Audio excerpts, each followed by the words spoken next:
이제부터는 박찬대가 이재명의 곁을 지켜줘야 한다고 반문했습니다. 이미 검증된 원팀이 앞으로도 원팀으로 이재명 정부와 민주당에 부여된 과제들을 척척 완수해내겠습니다.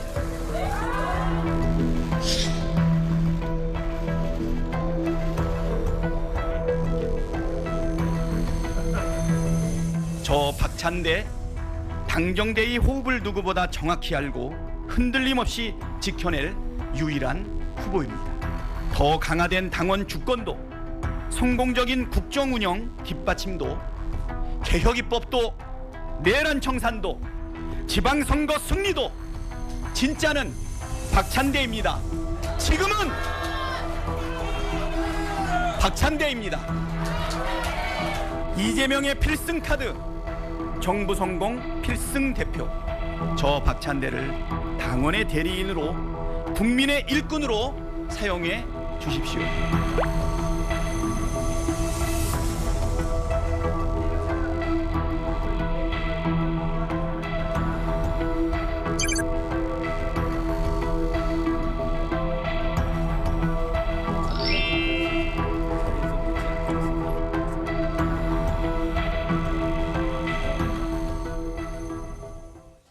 네, 화면에 계속 박찬대 민주당 전 원내대표, 그다음에 이 정청래 법사위원장 두 투샷이 계속 나오네요. 더불어민주당의 차기 당대표 선거가 이제 오늘 후보 등록을 기점으로 이제 본격적인 레이스에 돌입을 했습니다. 현재까지는 박찬대, 정청래 이렇게 2파전 구도고요. 모두 명심을 강조하고 있다는 공통점을 갖고 있습니다. 오늘은 민주당 원내대표를 지내고 지금 이제 당대표 선거에 도전장을 낸 박찬대 의원 모시고 얘기 나눠보겠습니다. 자, 의원님 어서 오십시오. 네, 안녕하십니까. 그 지난달 23일 처음 이제 그 출마 선언할 때, 네. 아니, 눈물이 많으세요? 왜 이렇게 울먹울먹하세요? 아니 사실은 제가 6월 13일 날 원내대표하고 예. 당대표 직무대행을 내려놓으면서 의총에 참석해가지고 소회를 얘기하는데 예. 그때는 웃으면서 얘기를 했거든요. 1년 1개월 열흘 동안에 최장 원내대표의 직을 살아서 무사히 내려놓을 수 있어가지고 너무나 국민들한테 감사하다 이렇게 이야기를 했는데 행복하셨습니까? 그 1년? 힘드셨을 것 같긴 해요. 워낙 뭐 많은 일들이 있었기 때문에. 예, 힘들었지만 매 순간순간마다 기적같이 사실 국민들의 힘으로 이것을 이겨냈다는 것을 정말 경험을 했던 것 같아요.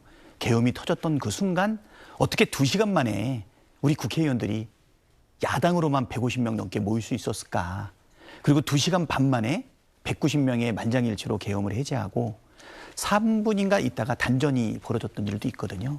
그리고 12월 7일 날 한 명도 출석하지 않았던 국힘당을 향해서 108명의 이름을 한 명 한 명 불렀을 때 다 부르셨죠? 예, 그때 이제 투표는 불성립됐는데 다시 12월 14일 날 그때 기적같이 그쪽에 12표 이상을 얻어서 기적같이 정말 그때 대통령 탄핵안이 가결됐거든요. 그리고 헌법재판소가 우물쭈물하는 사이에 마은혁 헌법재판관은 끝까지 임명하지 못한 위헌 상태에서 사실은 판결을 받았는데 또 기적같이 8대0 만장일치가 나왔고 또 그 이후에 조희대 대법원에서 파기환송이 나가지고 우리 후보 자격이 박탈될 수 있는 정말 긴박한 상황인데도 넘어갔고 그 마침내 6월 3일 대선 승리의 그 과정을 지켜보게 되면 이거는 총사령관으로 제가 맨 앞에 서기는 했지만 국민들 한 사람 한 사람의 도움이 없었으면 거기까지 올 수 없었다. 그래서 그걸 생각하면 항상 마음이 울적한데 오늘 아침에 또 후보 등록하고 기자회견했던 내용을 보니까 늘 얼굴이 좀 상기되어 있는 것 같아요. 감정이 얼굴에 많이 드러나는데 이런 정치인 별로 보신 적이 없죠. 감정 표현이 능하다고 해야 되나? 워낙 격동기에 원내대표를 하셨고요. 네. 뭐 충분히 그 상황에서는 그 지난 1년 이렇게 쭉 하니 주마등처럼 이렇게 스쳐가면서 충분히 울먹하실 수 있을 것 같은 생각은 듭니다. 예, 매 순간이 감동이었고 기적이었던 것 같아요. 예. 저는 가끔 정치를 혐오하거나 폄훼하는 사람들한테 그래도 국민들의 수준에는 못 미치지만 그래도 기적이 있고 감동이 있는 영역이 나는 정치라고 생각하고 네. 그래서 우리한테 희망이 될 수 있다. 뭐 그렇게 늘 말씀을 드립니다. 알겠습니다. 오늘 오전에 이제 후보 정식 등록하셨잖아요. 네. 그러면 이제 여기까지 오셨는데 선거 운동 하실 기회를 드려야지요. 네. 예, 이 박찬대 네. 후보님, 네. 내가 더불어민주당의 당 대표가 되어야 하는 이유를 좀 말씀해 주십시오. 예. 야당의 원내대표로서 13개월을 사실은 복무를 했습니다. 정말 무도한 윤석열 정권에 맞서서 야차처럼 단호하게 물러서지 않고 사실 목숨도 두려워하지 않고 싸워왔는데요. 기적같이 정권 재창출을 하게 되고 이재명 정부가 들어섰습니다. 8월 2일 있는 전당대회는 집권 여당의 당대표를 뽑는 선거 아닙니까? 집권 여당의 당대표라면 그동안 우리가 추진했던 개혁과제를 신속하게 완수하고 내란도 확실하게 종식시키고 그것만으로는 모자라다. 민생에도 유능하고 경제도 잘 풀어나가야 된다. 우리 민주당의 의원 중에서는 독특한 이력인데요. 저는 회계사 출신 경제 전문가라고 얘기할 수 있습니다. 민생과 경제에 좀 더 유능하고 익숙하다. 그래서 좀 더 나은 성과를 낼 수 있을 거라고 판단이 되고, 두 번째는 수도권과 호남 중심의 강세를 가지고 있는 민주당 아닙니까? 그렇지만 우리가 계속적으로 지속 가능한 민주 개혁 세력의 집권을 위해서는 반드시 5년 뒤에 정권을 재창출해야 되는데, 그러기 위해서는 중도 확장도 해야 되고 극우 세력으로 몰락한 국힘당이 비워놨던 그 보수의 가치도 우리가 채워줘야 된다. 그래서 내년에 있을 지방선거를 첫 번째 징검다리로 반드시 이겨야 되는데 중도 확장 그리고 보수의 가치까지도 책임을 질 수 있는, 그리고 국민 통합을 이룰 수 있는 얼굴, 내가 더 적합하다, 내가 더 유능하다. 그래서 이재명 정부의 성공을 위해서 당정대 원팀을 만들, 이재명 대표하고 만 4년 동안을 수석 대변인, 비서실장, 최고위원, 원내대표, 당대표 직무대행 2번, 그리고 상임총괄 선대위원장을 겪으면서 했었던 그 원팀 정신과 그 단합, 그것을 당대표가 된다면 대통령과 그리고 국무총리 그리고 당대표로서 성과를 내는데 가장 강점을 갖고 있지 않나라는 부분을 오늘 호소하려고 그러고요. 오늘 후보 등록을 했기 때문에 우리 젊은 사람들 말로 하면 오늘 1일 아닙니까? 이전까지 출마 선언을 하고 그래도 몇 주가 지났는데 그동안은 썸을 타는 거였고, 이제부터 본격적인 국민과 그리고 우리 당원들한테 저를 소개하는 1일차다라고 하는 생각에 기대감도 있고 부담감도 있고 앞으로 3주를 또 어떻게 견딜까 하는 또 결심도 있고 그렇습니다. 박찬대 후보님 지금 말씀 정리해보면 딱 그런 것 같아요. 내가 더 정청래 후보보다 중도 확장성이 있고 내가 더 정청래 후보보다 유능하다. 뭐 이제 이렇게 정리될 수 있을 것 같아요. 물론 정청래 의원님 이제 여기 오시면 또 똑같이 기회를 드릴 겁니다. 그러니까 뭐 걱정하실 필요 없고요. 네. 우리 정청래 의원은 한결같이 하시는 말씀이 자기가 더 신속하게 싸움을 잘할 거다라는 얘기를 많이 하세요. 하긴 그런 말씀을 하시더라고요. 이재명 대통령을 위해 싸우겠다. 무슨 좀 뭐랄까요? 전사적 리더십이라 할까요? 뭐 그런 부분을 좀 정청래 후보님은 좀 강조를 하시는 것 같고. 또 박 후보님은 섬김의 리더십? 뭐 이런 말씀을 많이 하시더라고요.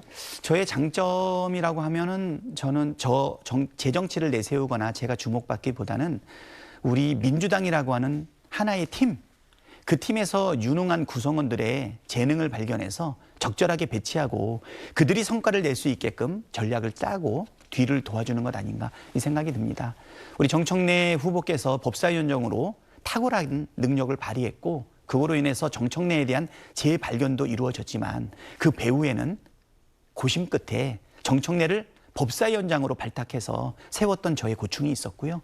그것뿐만이 아니라 최민희 위원장을 과방위원장으로, 박정을 예결위원장으로, 그리고 신정훈을 행안위원장으로, 결국은 원 구성하는 협상에 있어서 우리가 11대 7로 나눌 때 가장 야당이 무도한 윤석열 정권을 견제하고 균형을 잡을 수 있는 핵심 상임위를 하나도 놓치지 않고 다 잡았던 거. 그래서 민주당이 원팀이 돼서 그 무수히 어려운 고비들을 그때그때 잘 넘겨갔다는 거. 그리고 170명의 대단한 우리 국회의원들이 정책 의총이나 의총을 통해서 토론을 하고 디베이트를 하기 시작하면 정신없지만 그 의견을 하나로 다 모아서 신속한 결정과 함께 집행을 할 수 있게 이끌어왔다는 거. 그것이 국민들 앞에서는 또는 TV 앞에서는 많이 비치지 않았지만 우리 국회의원들이 저랑 같이 지냈던 13개월 동안 인정을 받았던 부분이고요. 정청래 후보에 비해서 늦게 출마했지만 지금 우리 의원들이 압도적으로 지금 힘을 모아주시고 지지를 해주고 있습니다. 네, 알겠습니다.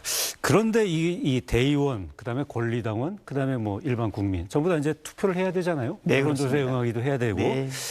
그런데 사실은 정청래 후보와 박찬대 후보님을 보면 두 분 다 명심을 강조한다는 말씀이죠. 뭐 전부 다 뭐 물론 뭐 집권 초기에 당연히 이재명 대통령과 잘 해나가겠다라는 부분이 있겠지만 그 부분은 좀 너무 똑같아요. 게다가 어느 행사장인가요? 의원총회장인가요? 이거 손잡고 그렇게 들어가시더라고요.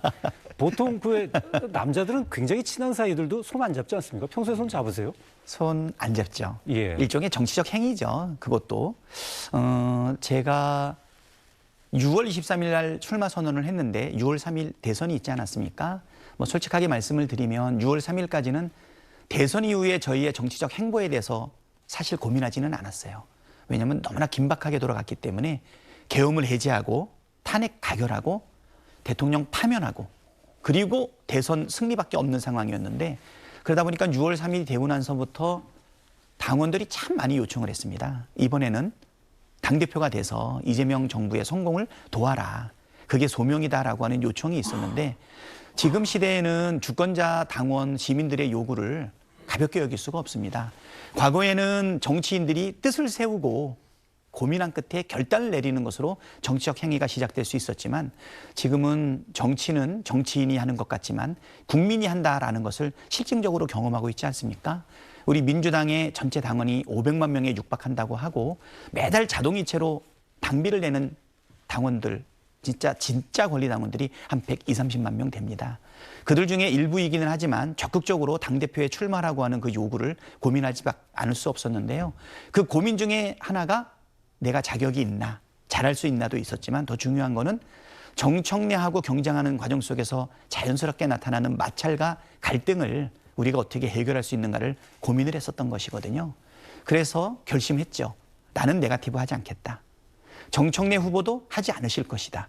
그리고 일부 네거티브로 번질 우려는 있지만 우리 당원들도 함께 내란을 극복했던 동지이기 때문에 민주당과 대한민국 공동체를 전체의 합을 플러스로 만들지 마이너스로 만들 정도로 과도하게 가지 않을 거다라고 하는 결심을 했었던 거거든요. 그거에 대한 상징이 뭐였냐면 의총 들어갈 때 손을 잡고 들어가자. 사실 남자끼리 손 잡고 다니면 오해받죠. 아, 쑥스럽죠. 쑥스럽고 커밍아웃처럼 보일 수도 있잖아요. 그런데 그런 얘기도 들었어요. 너네들이 혼주냐. 안 싸돈들도 아니고 좀 민망하긴 하지만 국민 앞에서 페어플레이 하겠다라는 의지의 표명이다. 어떤 분들은 그러더라고요. 추격하고 있는 사람이 각을 세워야지 손잡고 웃으면 너가 20% 이기는 줄 알겠다. 이런 지적도 있는데 그래도 우리가 화합하면서 국민들 앞에서 멋지게 겨루는 모습을 포기하고 싶지는 않아요. 그래서 아까 제가 1일이라고 얘기하지 않았습니까? 정청래하고 저한테는 도전이면서도 부담이지만 이거를 지켜보고 있는 시민과 주권자들 그리고 당원들한테는 권리거든요. 어느 한 사람이 나와서 그냥 자동으로 당대표가 되는 구조가 아니라 머슴들끼리 겨루는 거죠. 주인님, 우리 머슴들끼리 합의 봤는데요. 이번에는 제가 안 하고 저 사람이 한답니다. 라고 하는 것은 지금 당원 주권 시대에 안 맞는다는 거죠.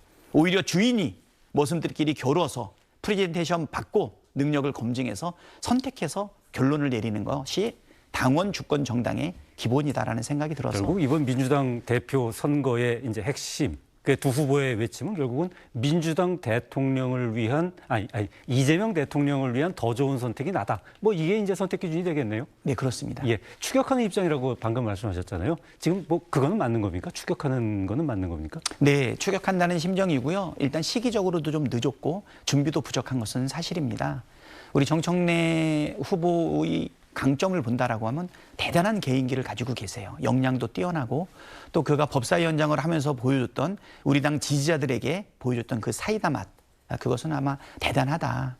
그리고 그 전문성도 많이 보여줬기 때문에 우리 당의 지지자들이 정청래에 대한 재발견이 있었던 좋은 기회였다. 하지만 거기다 숟가락을 제가 좀 얹는다면 그 정청래를 내가 법사위원장으로 세웠다는 것이죠. 넣었다. 사실 정청래 위원장을 법사위원장으로 세우는 것은 쉬운 일은 아니었어요. 과방위원장을 1년을 하셨고 그 다음에 또 행안위원장을 1년을 하려고 했는데 사실 약간의 이론들이 있었거든요. 그래서 양보했던 경험이 있는데 이미 수석 최고위원인 그를 다시 법사위원장으로 세웠을 때 원내대표의 인사권에 대해서 의원들이 이의를 제기할 수 있거든요. 근데 그 부분을 잘 관철시켰고 결과를 내지 않았습니까? 그래서 아까도 말씀드렸듯이 정청래는 뛰어난 개인기와 역량을 가지고 있는 스타 플레이어라고 한다면 저는 전체 팀의 승리를 이끌기 위해서 벤치에서 보이지 않는 데서 작전을 짜고 사람을 임명하는 감독의 역할을 했고 팀 승리를 이끌어냈다. 그러면 어디에다가 포인트를 둘 것이냐? 화려한 스타 플레이어에다가 포인트를 둘 것이냐? 아니면 팀의 승리를 위해 가지고 자기를 내세우지 않지만 섬기고 뒤에서 뒷바라지하는 팀장인 감독을 선택할 것이냐. 가치 판단의 문제이기 때문에 예. 재밌는 예. 아마 호적이 될 것 같습니다. 근데 박 후보님 나오시면 이거는 질문을 안 할 수가 없을 것 네. 같아요. 내란 특별법. 아, 네. 예. 이 부분 이제 대표 발의하셨잖아요. 네. 그 내용이 사실은 국민의힘, 그러니까 이 국회에서 이제 카운터 파트잖아요. 네. 굉장히 예민하게 받아들일 수밖에 없는 내용들인데, 뭐 정당 보조금을 갖다 환수하고 이런 부분들. 이게 지금 이재명 대통령 입장에서는 지금 국회와의 소통, 협치 중시하는데 이게 혹시 정말로 여야 관계를 더 악화시키는 어떤 하나의 수가 될 수도 있는 거 아닙니까? 저는 이거는 우리 반민특위를 해체해서 친일 청산을 하지 못했고 그 이후에 한일 관계를 정립하는데 아직까지 갈등의 요소가 있는 그 사례보다 더 심하다고 생각합니다. 우리가 그때 반민족 행위자들에 대한 분명한 역사적 규정과 책임자 처벌이 만약에 이루어졌다 그러면 친일 논란이 안 일어날 것 같아요. 일본은 어쨌거나 우리의 이웃 아닙니까? 우방 아닙니까? 한미 일이 협조해서 안보도 경제도 사회의 문화적인 많은 부분도 같이 해결해야 될 텐데 우리 역사적 이 과제를 해결하지 못하다 보니까 계속적인 갈등이 남아서게 되고 뉴라이트에 대한 논란들도 계속 있지 않습니까? 저는 민주공화국인 우리 대한민국의 근본을 해치우는 이 내란과 관련해서 저는 국민의 힘이 빨리 그 내란의 강을 넘어서야 된다. 아직도 그때 계엄을 해제하는 투표안에 못 들어오지 않았습니까? 그 이후에 100만 명이 넘어서 200만 명에 달하고 있는 시민들이 여의도로 진군해서 국회를 포위하고 주권자로서 권리로 우리 국회를 압박했을 때 그들이 불가피하게 들어와서 투표를 했는데 12표를 더해가지고 204표로 탄핵안이 가결된 거 아니에요? 근데 그것으로 끝난 것이 아니라 그 위에 대통령 파면과 관련된 내용들, 그다음에 또 헌재와 관련된 부분들, 그리고 또 법원이 침탈당할 때 그거를 격려했던 국힘당의 의원들. 사실 이 총체적으로 민주주의의 근본 질서를 해치우고 있는 그것 때문에 민생과 경제도 폭망하게 만드는 다시는 있을 수 없는 친일 청선보다 더 중요한 민주주의의 기틀을 잡는 거에 대해서 국힘당이 아직도 주저주저하고 있어요. 머뭇거리고 있어요. 당론으로 그것을 반대했다가 다시 회귀한다든가 지도부를 다시 뽑아야 되는데 쇄신책이 그냥 몇 분 만에 없어지거나. 그래서 저는 여야 협치는 집권 여당이 된 우리 민주당이 포기할 수 없는 우리의 지향이에요. 하지만 정의의 결과 없이 어떻게 우리가 평화가 있고 정의의 결과 없이 우리가 통합과 협치가 있을 수 있겠습니까? 저는 내란과 관련된 분명한 판단점을 난 국힘당이 내어주기를 바란다. 그래서 내란과 관련된 내란 종식 특별법을 이번에 냈던 거고요. 이거는 갑자기 당대표 출마하면서 시기적으로 나온 게 아닙니다. 지난 1월 이후부터 지기현 판사의 대통령 석방 사건이라든가 조희대 대법원장의 갑작스러운 파기환송 사건 같은 것을 보게 되면서 국힘당의 행태라든가 일부 판사 또는 사법부에 대한 염려, 결국 삼권 분립이 이루어져야 되는 대한민국의 민주주의 기틀 전체를 흔들어대고 있는 부분인데 새가 왼쪽 날개와 오른쪽 날개로 힘차게 날개짓해야 도약할 수 있는 것 아니겠습니까? 저는 오히려 이 법이 내란과 관련해서 국힘당이 분명한 자기들의 정체성과 내란 다시 일어나지 않게 그리고 비상계엄, 불법계엄 다시는 일어나지 않게 결국은 내란이 불가능한 나라를 만드는 기본적인 입법 과정이라고 생각하고요. 거기에 반발하고 논란이 되는 것은 어떻게 보면 당연하다고 봅니다. 치열한 토론 끝에 그다음에 국민들 눈높이 앞에서 이 법이 처리되는 과정을 지켜갔으면 좋겠고요. 저는 이것과 함께 서명운동도 지금 같이 벌이고 있습니다.